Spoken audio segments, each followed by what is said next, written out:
하나님이 사랑하시는 비산동교회 성도님들, 지난 하루 동안 평안하셨습니까? 오늘 우리에게 주시는 하나님의 말씀은 창세기 32장 3절에서 12절까지입니다. 하나님의 말씀을 함께 읽겠습니다. 야곱이 세일 땅 에돔들에 있는 형 에서에게로 자기보다 앞서 사자들을 보내며 그들에게 명령하여 이르되 너희는 내 주 에서에게 이같이 말하라. 주의 종 야곱이 이같이 말하기를 내가 라반과 함께 거류하며 지금까지 머물러 있었사오며 내게 소와 나귀와 양떼와 노비가 있으므로 사람을 보내어 내 주께 알리고 내 주께 은혜 받기를 원하나이다 하라 하였더니 사자들이 야곱에게 돌아와 이르되 우리가 주인의 형 에서에게 이른즉 그가 400명을 거느리고 주인을 만나려고 오더이다. 야곱이 심히 두렵고 답답하여 자기와 함께한 동행자와 양과 소와 낙타를 두 떼로 나누고 이르되 에서가 와서 한 떼를 치면 남은 한 떼는 피하리라 하고 야곱이 또 이르되 내 조부 아브라함의 하나님 내 아버지 이삭의 하나님 여호와여 주께서 전에 내게 명하시기를 내 고향 내 족속에게로 돌아가라. 내가 내게 은혜를 베풀리라 하셨나이다. 나는 주께서 주의 종에게 베푸신 모든 은총과 모든 진실하심을 조금도 감당할 수 없사오나 내가 내 지팡이만 가지고 이 요단을 건넜더니 지금은 두 때나 이루었나이다. 내가 주께 간구하오니 내 형의 손에서 에서의 손에서 나를 건져내시옵소서. 내가 그를 두려워함은 그가 와서 나와 내 처자들을 칠까 겁이 나기 때문이나이다. 주께서 말씀하시기를 내가 반드시 내게 은혜를 베풀어 내 씨로 바다에 셀 수 없는 모래와 같이 많게 하리라 하셨나이다. 아멘. 기도하겠습니다. 사랑의 하나님 아버지, 우리에게 말씀하여 주시고 우리의 기도를 들어주심에 감사드립니다. 오늘 하루도 말씀을 듣고 주님께 기도하는 삶을 살게 하옵소서. 듣고 기도하는 복된 삶이 우리의 거룩한 습관이 되게 하여 주셔서 어떠한 상황 속에서도 듣고 기도할 수 있는 우리 모두가 되게 하여 주옵소서. 이 모든 말씀 우리 주 예수 그리스도의 이름으로 기도드립니다. 아멘.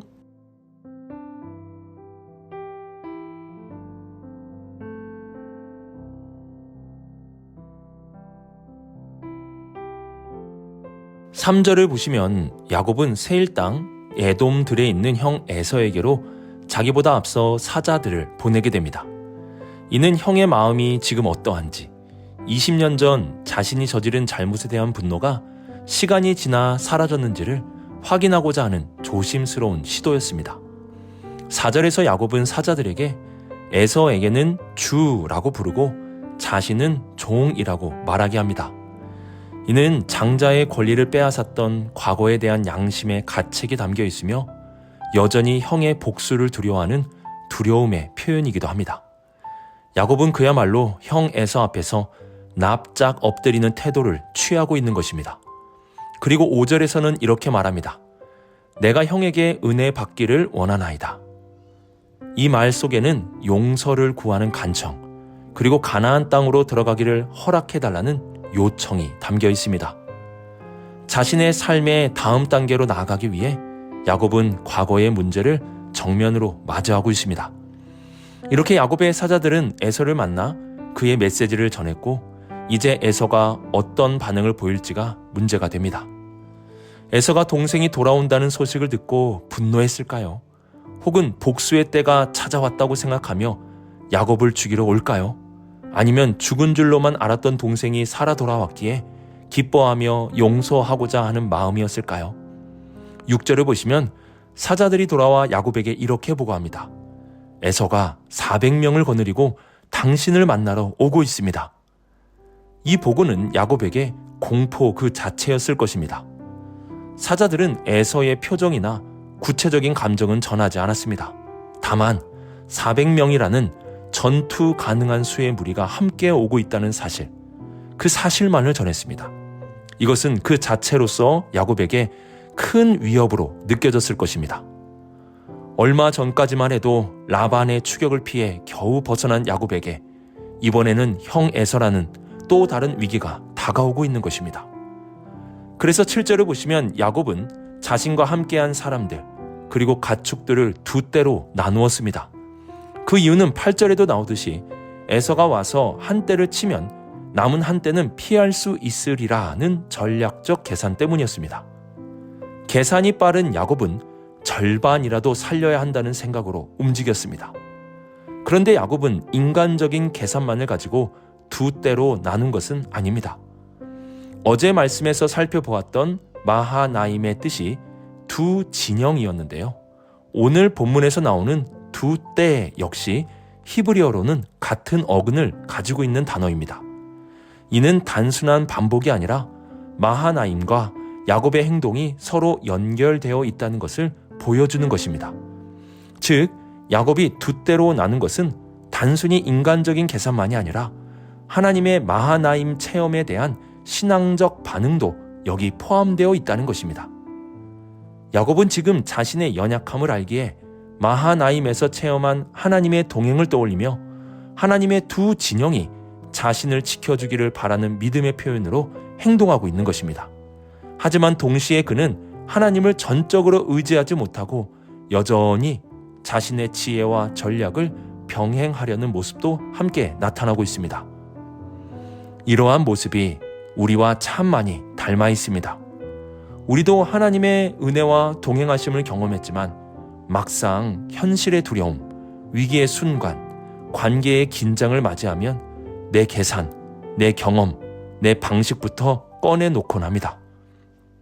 야곱과 같이 우리는 하나님에 대한 믿음과 인간적 계산 사이에 자주 씨름을 합니다.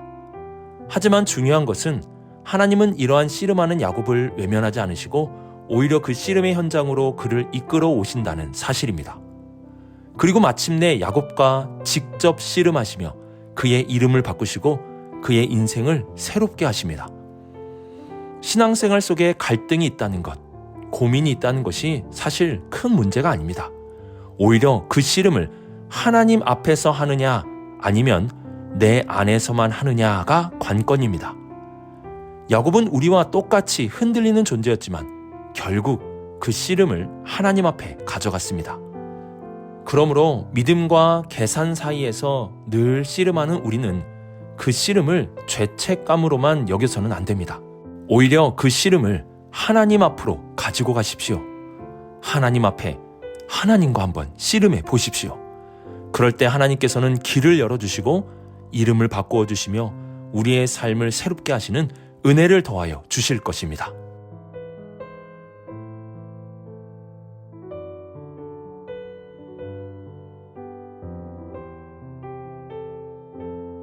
야곱은 지금 인간적인 계산과 하나님을 향한 신뢰 사이에서 씨름을 하고 있습니다. 그런데 그는 그 씨름을 하나님 앞에 가지고 옵니다. 예전 같았으면 원망했을지도 모릅니다. 실제로 야곱은 이전에 어려운 순간들 속에서 하나님을 원망했던 적이 있었습니다. 그러나 이제는 다릅니다. 그는 원망 대신 기도로 나아갑니다. 바로 9절 이하에 야곱의 기도가 나옵니다. 이 기도는 오늘날 우리에게도 기도의 중요한 모범을 보여줍니다. 그의 이러한 기도의 핵심은 기억하는 기도입니다. 9절 중반절을 보시면 주께서 전에 내게 명하시기를 내 고향 내 족속에게로 돌아가라 내가 내게 은혜를 베풀리라 하셨나이다 라고 기도합니다. 야곱은 하나님께서 전에 하셨던 말씀을 기억하며 기도합니다. 자신이 지금 형 에서를 만나기 위해 고향으로 돌아가는 이 길이 자신이 선택한 길이 아니라 하나님의 명령에 순종한 길임을 고백하고 있는 것입니다. 그리고 하나님께서 은혜를 베푸시겠다고 말씀하셨음을 상기합니다. 이렇게 야곱은 하나님의 말씀을 기억하며 기도하고 있습니다. 그리고 10절에서 야곱은 이렇게 고백합니다. 내가 지팡이 하나만 가지고 이 요단을 건넜더니 지금은 두 때나 이루었나이다. 야곱은 자신의 부를 자랑하지 않습니다. 오히려 과거에 아무것도 없던 상태를 기억하며 지금 자신에게 주어진 모든 것이 하나님의 은혜였음을 고백합니다. 여기서 두 때라는 표현은 단순히 재산이 많아졌다는 의미가 아닙니다. 그는 마하나임의 장소를 통해 하나님의 두 진영을 기억하고 있었습니다. 야곱은 지금 자신의 재산이 두 무리가 된 것은 하나님의 두 군대의 진영이 자신과 함께하고 있었다는 믿음을 고백하고 있는 것입니다. 이렇게 야곱은 하나님께서 은혜를 베풀어 주셨다는 것을 기억하며 기도하고 있는 것입니다. 하지만 지금 야곱은 에서로 인하여 매우 두려운 상황 속에 놓여 있습니다. 11절을 보시면 내가 주께 간구하오니 내 형의 손 에서의 손에서 나를 건져내시옵소서. 그가 와서 나를 내 처자들을 칠까 두렵나이다 라고 솔직하게 고백합니다. 믿음이 있어도 우리는 두려울 수 있습니다. 그럴 때 중요한 것은 그 두려움을 하나님 앞에 가져가는 것입니다. 야곱은 이렇게 두려운 상황 속에서 12절에 이렇게 고백합니다. 주께서 말씀하시기를 내가 반드시 내게 은혜를 베풀어 내 씨로 바다의 모래같이 많게 하리라 하셨나이다. 이 말씀은 베델에서 야곱에게 주신 하나님의 언약을 기억하는 것입니다. 야곱은 지금 말씀과 은혜 그리고 언약을 기억하며 기도하고 있습니다.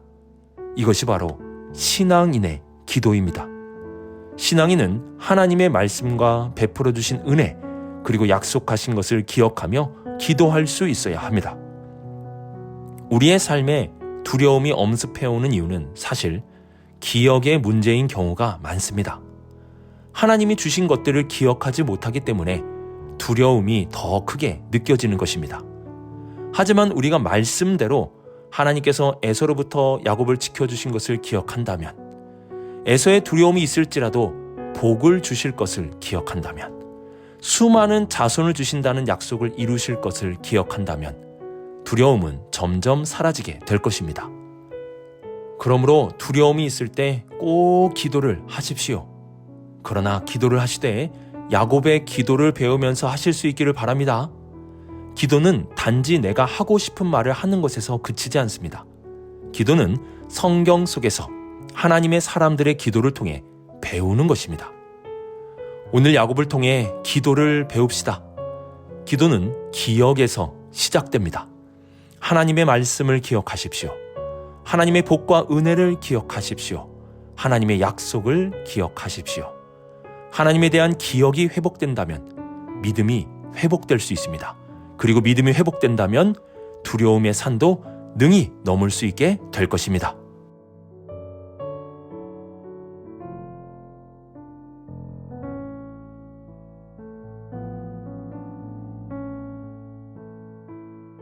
야곱은 우리와 매우 닮은 사람입니다. 하나님을 믿고 싶지만 현실 속에서는 끊임없이 믿음과 인간적인 계산 사이에서 씨름하고, 하나님을 신뢰하면서도 두려움 앞에서는 믿음이 점점 희미해지는 우리의 모습이 그대로 비춰집니다. 그럼에도 불구하고 야곱이 특별한 것은 그런 두려움과 갈등 가운데서도 하나님 앞에 나아갔다는 것입니다. 야곱은 혼자 고민하지 않습니다. 그 씨름을 하나님 앞에서 했습니다.